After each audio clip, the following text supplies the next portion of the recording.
Assalamualaikum warahmatullahi wabarakatuh. Alhamdulillah, alhamdulillahi rabbil alamin. Assalatu wassalamu ala asrafil anbiya'i wal mursalin, Sayyidina wa maulana Muhammadin. Ashhadu an la ilaha illallahul malikul haqqul mubin, wa ashhadu anna Muhammadan abduhu wa rasuluhu wa sadiqul wa'dal amin. Allahumma salli wa sallim wa barik wa karim azanul nabil karim. Idinil lazi min jamalika wa innal lazi min jalalika wa innahu min kitabika. Wa tahirin wal mujahidina amma ba'du ibadallah wa ittaqullah. Bersyukur kita kepada Allah dengan mengucapkan alhamdulillahirabbil alamin atas segala limpahan karunia rahmah dan hidayahnya, serta dengan izinnya juga kita dapat menjalankan amanahnya, beramal dan beribadah lahir batin dunia dan akhirat. Bersalam kita tidak akan pernah kita lupakan. Marilah sama-sama kita sampaikan kepada junjungan kita Nabi Allah, Nabiul Akhirul Zaman, Rasulullah Muhammad sallallahu alaihi wasallam. Atasnya kalimahnya kita kalamkan dengan membacakan Allahumma sholli ala Sayyidina Muhammad wa ala alihi Sayyidina Muhammad. Alhamdulillah bertemu lagi dengan saya Guru Mursyid Syekh Nur Muhammad Buya Irwan Maulana Al-Khalidi Sumatera Barat. Tentunya dalam rangka meningkatkan iman dan takwa kita kepada Allah. Berbagi itulah jalan yang terbaik. Kemudahan, keindahan datangnya dari berbagi yang tulus dan ikhlas. Untuk pertemuan pada waktu dan kesempatan yang kita muliakan ini, saya akan menyampaikan dan berbagi ilmu dan wawasan. Mudah-mudahan bermanfaat. Yang mana perlu kita ketahui bagi saudara-saudaraku, sahabat kerabatku yang sedang bermujahadah, belajar mendekatkan diri kepada Allah, bermuqarabun dan bermuqarabin.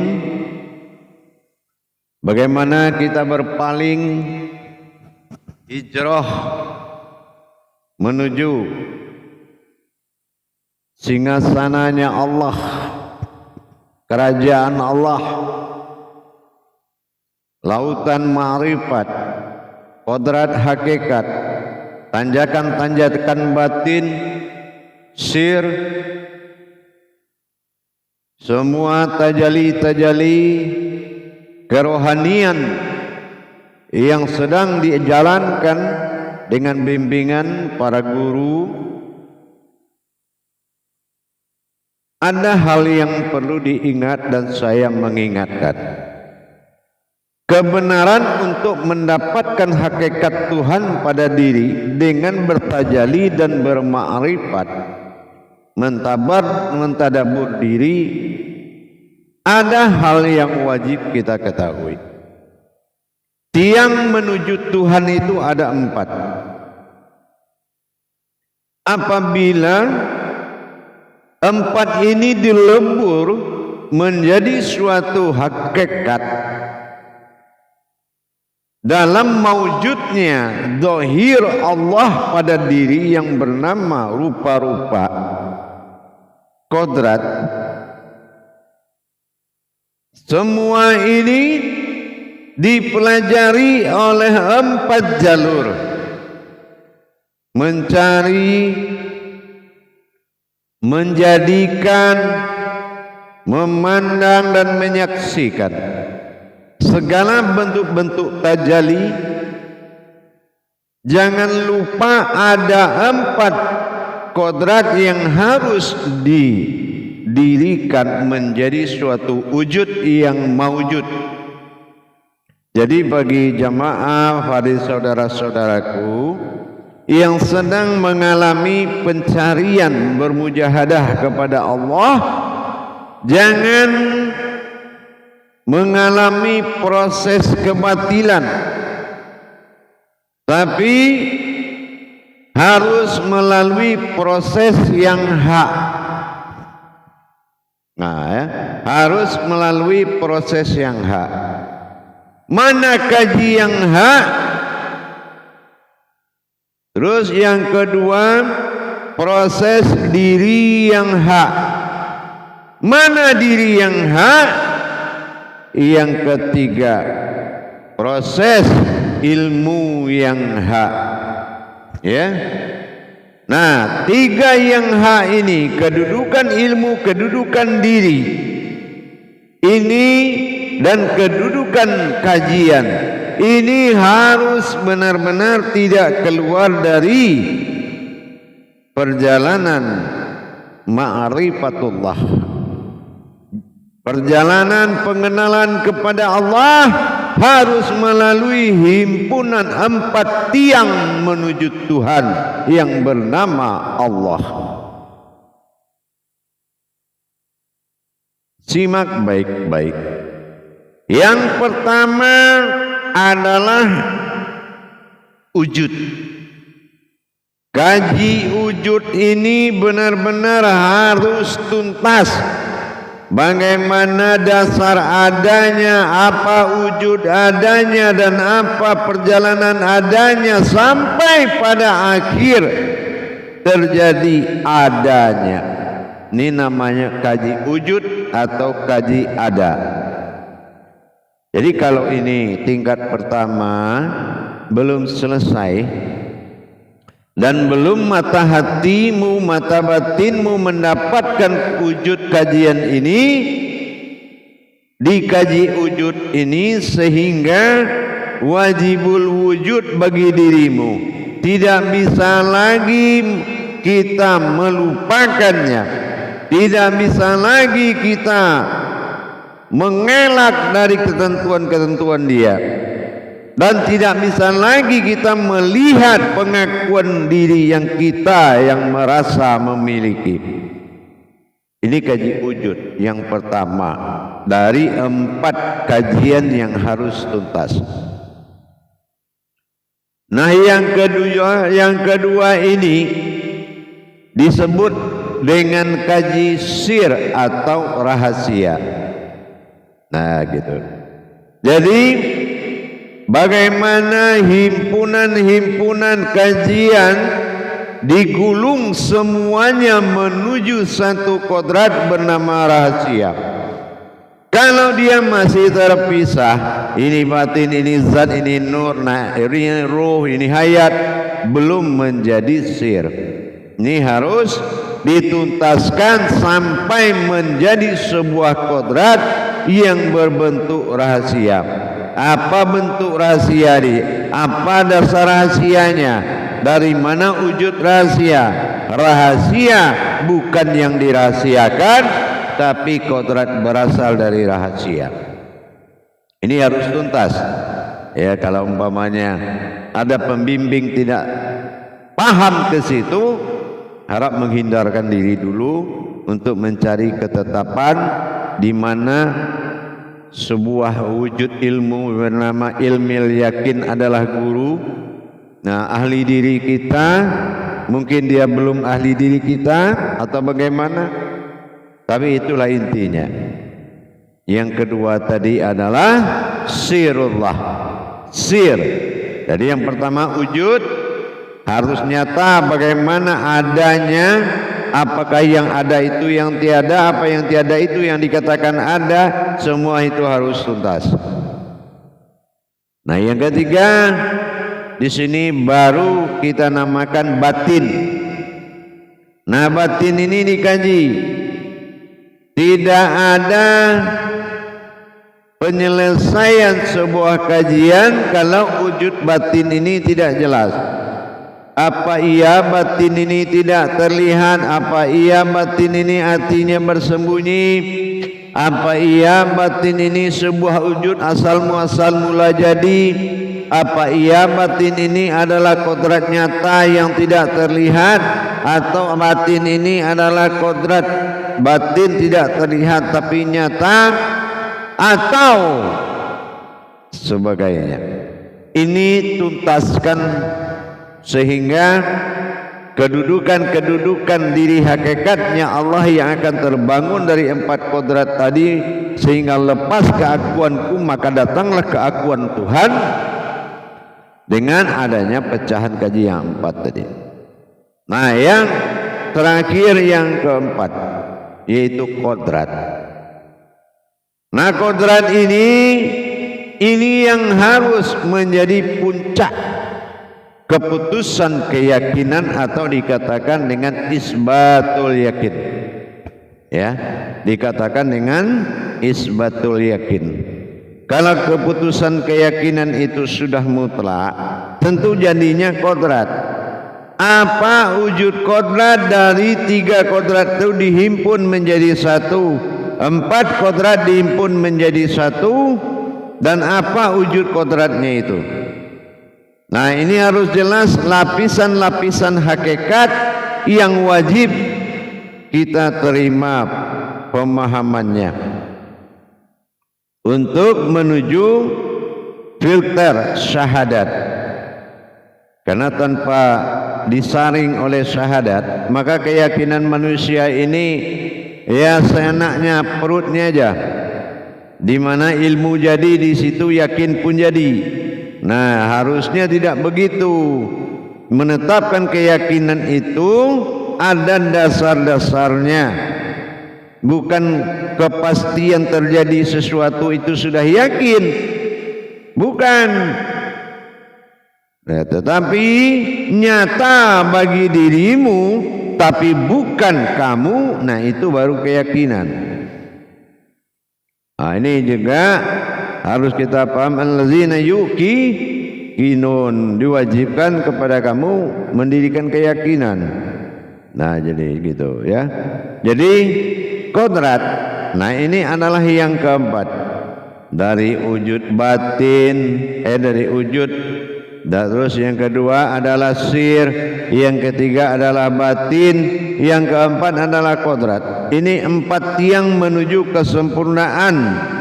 Ya, 4 tiang menandakan kaji itu sempurna apabila sudah menjadi kalimatul haq, lebur kalimat lahir hayat, lebur kodrat lahir hayat. Jadi kalau sudah benar-benar kita mendapatkan 4 perkara menjadi tiang bertauhid kepadanya, maka harus dipelajari 4 perkara tadi. Jadi saya namakan ini namanya tiang ilmu, tiang tauhid, ya, tiang tauhid. Kalau di tiang tauhid, la ilaha illa Allah Muhammad Rasulullah, ini tiang sifat, bersifat dia, ya, bersifat dia. Nah, gitu. Jadi jangan dilihat sifatnya, tapi bersifat dia, dan sifat dia itu akan mengeluarkan atau memperlihatkan suatu wujud yang nyata. Nah, jadi yang awal 4 tiang yang harus didirikan dalam rangka mendirikan hakikat Allah pada diri harus benar-benar dinyatakan sampai pada masa tauhid, tafrid, tajrid, masa berhubungan dengan nyata, masa mengalami dengan nyata, masa mendirikan dengan nyata.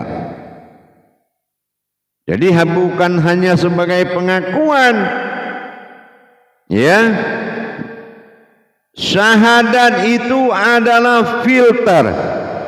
Semua amalan baik syariat, hakikat, tarikat, ma'rifat itu keluarnya dari syahadat. Kalau memang guru bijak, guru berwahyu, guru berkaromah, guru berilham, beliau akan mampu menerangkan perkara amalan baik hakikat, tersirat dan tarekatnya bisa dikeluarkan dari syahadat. Tapi kalau diambil tidak dari syahadat, berarti itu dari jiping namanya. Jiping itu kaji kuping, entah didengar di mana, dikumpulkan orang, kita jadi guru, kita ajarkan. Ingat, guru ini tauhid, ilahiyah, jembatan, wasilah. Kalau jembatan gimana? Jembatan nggak bisa diumpamakan. Jembatan itu harus nyata, tempat penyeberangan umat. Gitu ya. Jembatan itu harus nyata, tempat penyeberangan umat menuju illallah, menuju kepada Allah. Pembentangan diri seorang wali Allah menjadi titian siratal mustaqim bagi ibadah rohaninya. Harus nyata dan sangat jelas. Yang kedua, syahadah ahad.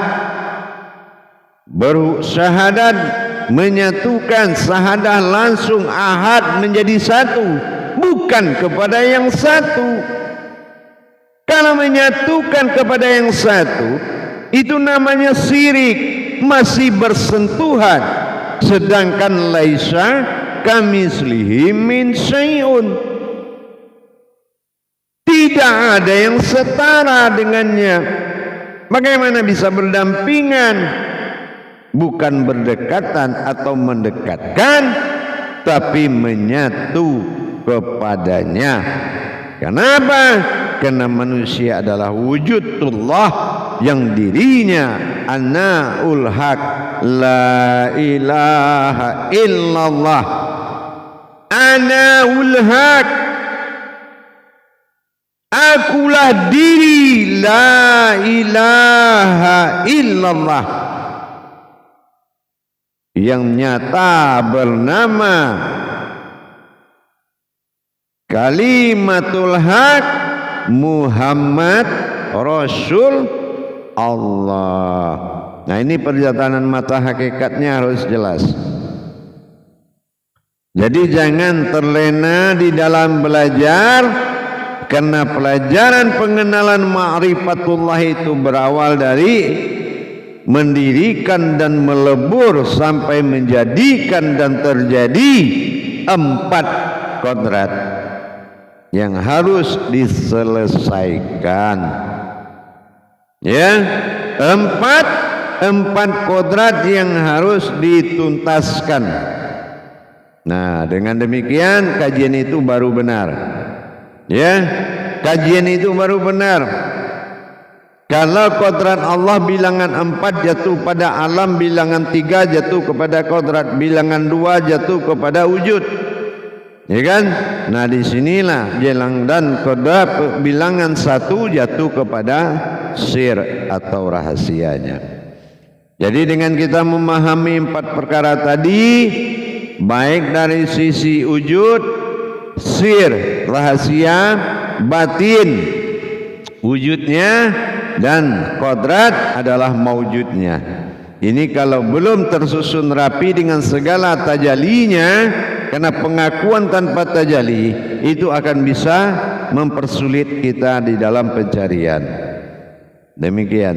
Jadi kalau memang ini bisa dilaksanakan dan ada hati dan nawaitu dan niat ingin bertuhan, kalau beragama mungkin dari kecil, tapi kalau bertuhan saya enggak yakin dari kecil.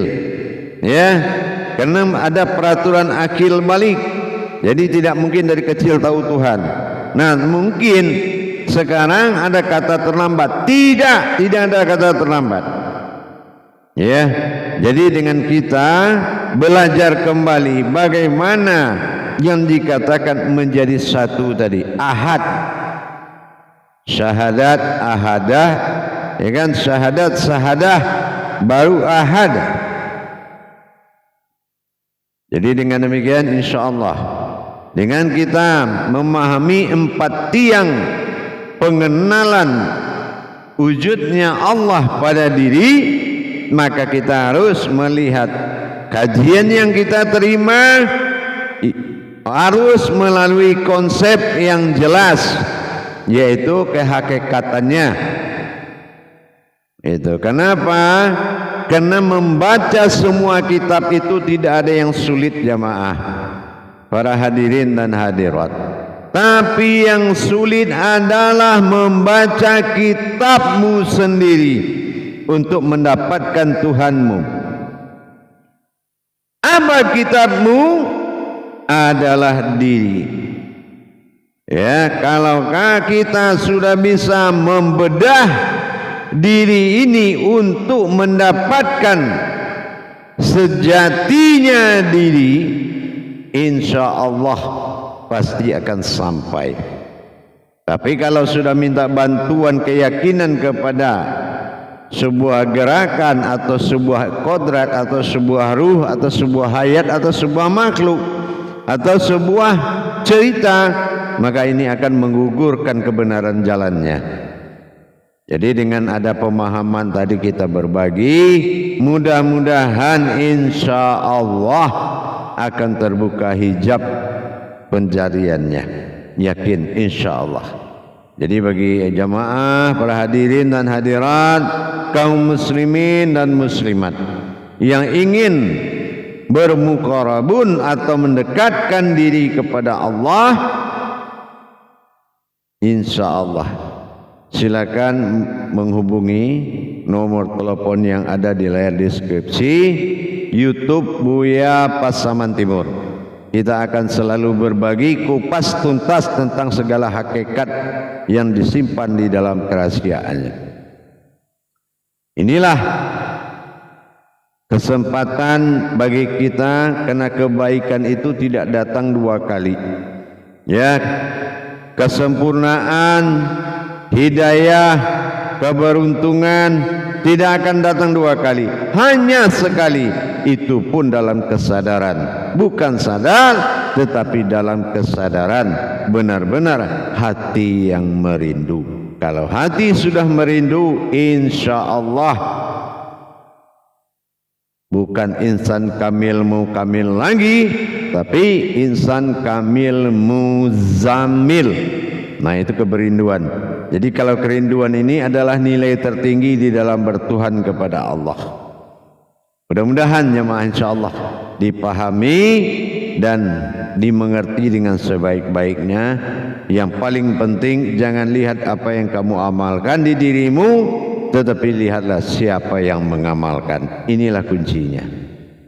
Jadi 4 perkara, 4 tiang menuju Tuhan, berhakikat dalam 4 hakikat menuju Tuhan, maka 4 hakikat ini yang akan menjadi patokan atau dasar nawaitu dan niat, dan dasar untuk bertajalli dari alam keumatan menuju alam ketuhanan. InsyaAllah dengan alam keumatan dan ketuhanan dalam wujud diri yang sama, maka dipisahkan oleh rahasia keilmuan. InsyaAllah mari kita selalu berjuang untuk bisa mendekatkan diri kepadanya. InsyaAllah, mudah-mudahan, karena tiadalah keindahan apapun, hidup akan indah kalau kita sudah mengenal Allah.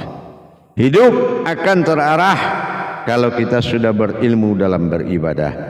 Yang ketiga, semua hidup akan mudah apabila kita sudah berilmu kepada Allah.